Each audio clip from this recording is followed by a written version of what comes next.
சிம்ம ராசியை பொறுத்தவரையிலும் உடல் நலத்தில் சற்று கவனம் தேவை.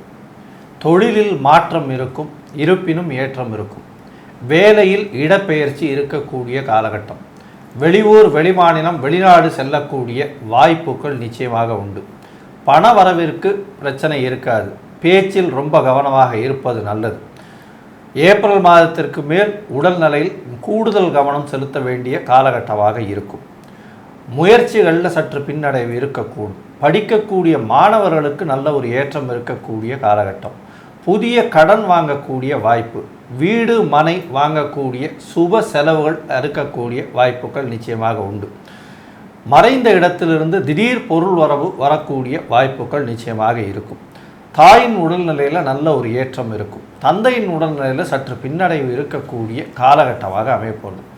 மொத்தத்தில் இந்த சிம்ம ராசிக்காரர்களை பொறுத்தவரை 80% நல்ல ஒரு ஏற்றமான காலகட்டமாக அமைய போகிறது.